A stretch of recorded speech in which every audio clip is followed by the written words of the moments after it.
Hi friends, welcome back. The trial Telugu movie prime వీడియోలో stream అవుతుంది. మనం ఇప్పుడు దీన్ని ట్రై చేయొచ్చా లేదా అనే విషయం తెలుసుకునే ముందు మన ఛానల్ని సబ్స్క్రైబ్ చేసుకోండి భయ్య. ఇంగ్లీష్ మూవీ రివ్యూస్ కూడా మన ఛానల్లో వస్తుంటాయి, నచ్చితే. The trial directed by Ram Ganni, స్పందనపల్లి, యుగ్రామ్, వంశీ కోటు ఈ ముగ్గురు మ్యాక్సిమం ఉంటారు మూవీలో. Movie run time just 1 hour 35 minutes మాత్రమే ఉంది. మీ ఫ్యామిలీతో కలిసి కూడా హ్యాపీగా చూసేయచ్చు. Bad language and adult scenes ఏమీ ఉండవు. మనం ఇప్పటివరకు ఎన్నో థ్రిల్లర్ మూవీస్ చూసాం. అందులో ఇన్వెస్టిగేషన్ అండ్ ఇంట్రాగేషన్ చేస్తుంటారు పోలీసులు. కాకపోతే మూవీ మొత్తం అదే ఉండదు కదా, కొన్ని ట్విస్టులు పెట్టి మూవీని అయితే కంప్లీట్ చేస్తారు. ఫస్ట్ టైం ఈ మూవీలో మొత్తం ఇంట్రాగేషన్ మాత్రమే ఉంటుంది. ఇదొక ప్రయోగాత్మక మూవీ అని చెప్పొచ్చు. మరి మూవీ చూశాక నా ఒపీనియన్ చెప్పాలంటే నాకైతే జస్ట్ ఓకే అనిపించింది భయ్య. మరీ అంత హైలైట్ లేదు, అలాగని మరీ అంత బ్యాడ్గా కూడా ఏం లేదు. ఓటీటీలో థ్రిల్లర్స్, మైండ్ గేమ్ లాంటి మూవీస్ని ఇష్టపడేవారు ఒకసారి ఈ ట్రయల్ని ట్రై చేయొచ్చు. కానీ రన్ టైం తక్కువ అయినా సరే చాలా పేషెన్స్ ఉండాలి, అది మాత్రం పక్కా. అక్కడక్కడ నిద్ర కూడా వస్తుంది, చాలా స్లో పేజ్లో వెళ్తుంది. అవన్నీ తట్టుకొని చూడాలి, మరి మీ ఇష్టం. ఎలాంటి థ్రిల్లర్స్ అయినా చూస్తాం, మిస్టరీ అలాంటి మూవీస్ టైప్లో ఉన్న మూవీస్ ఎలా ఉన్నా పర్లేదు అనుకున్న వాళ్ళు ఓటీటీ కాబట్టి ట్రై చేయండి.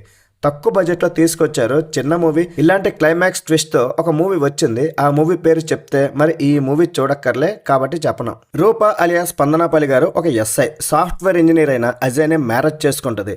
తన ఫస్ట్ వెడ్డింగ్ యానివర్సరీ సెలబ్రేట్ చేసుకోవాలని ఒక అపార్ట్మెంట్ టెర్రస్ మీద ప్లాన్ చేస్తాడు అజయ్. అక్కడే తను టెర్రస్ పైనుండి కింద పడి చనిపోతాడు. కేసు కూడా క్లోజ్ అయిపోద్ది. అయితే ఇది హత్య అని, ఈ హత్య చేసింది రూప అని వాళ్ళ అత్తమామలు కంప్లైంట్ చేస్తారు.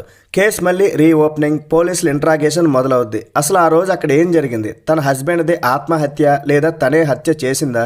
అసలు కారణం ఏంటి? అసలు మిస్టరీ ఏంటి? ఇవన్నీ కూడా మీరు మూవీలో చూస్తారు. ఓన్లీ 3 క్యారెక్టర్స్తో మాత్రమే మూవీని కంప్లీట్ చేయడం అంత ఈజీ కాదు. స్టోరీ లైన్ బాగానే ఉన్నా సరే స్క్రీన్ ప్లే అస్సలు ఎంగేజింగ్ అనే లేదు. మూవీ మొత్తం ఇండోర్లోనే ఉంటుంది. మొత్తం పోలీసులు బయటకు వెళ్ళి ఇన్వెస్టిగేషన్ సీన్స్ అలాంటివి ఏమీ ఉండవు. స్టోరీ మొత్తం క్వశ్చన్ అండ్ ఆన్సర్ టైప్లోనే ఉంటాయి సీన్స్. ట్విస్ట్లు వావ్ అనిపించేలా పెద్దగా ఏమీ లేవు. లాస్ట్ అరగంట మాత్రమే కొన్ని ట్విస్ట్లు రివీల్ అవుతాయి. అప్పటి వరకు మనం కొద్దిగా సహనంగా ఉండాలి. తక్కువ బడ్జెట్లో తీసినా సరే సినిమాటోగ్రఫీ అయితే చాలా బాగుంది. బీజం మూవీకి అయితే ప్లస్ అయింది. కానీ తెలుగు డబ్బింగ్ అంతగా పర్ఫెక్ట్గా కుదరలే. లిప్ సింగింగ్ కూడా సరిగ్గా కుదరలే. అండ్ క్యారెక్టర్స్ పరంగా ముగ్గురు కూడా బాగానే చేశారు. కాకపోతే అంత ఎక్స్పీరియన్స్ లేదు కాబట్టి ఎక్స్ప్రెషన్స్లో మనకైతే తేడా తెలుస్తుంది. రన్ టైం బిగ్గెస్ట్ ప్లస్ ఈ మూవీకి. ఫైనల్గా mind game movies, interrogation movies ఇష్టపడితే ఒకసారి అయితే ఓపిక పట్టి ట్రై చేయండి. మరి ఈ మూవీకి నేను ఇచ్చే రేటింగ్ ఏంటంటే 2.5 out of 5. That's it guys. ఇలాంటి మరిన్ని వీడియోస్ కోసం మన ఛానల్ని సబ్స్క్రైబ్ చేసుకోండి. నెక్స్ట్ వీడియోలో మళ్ళీ కలుద్దాం.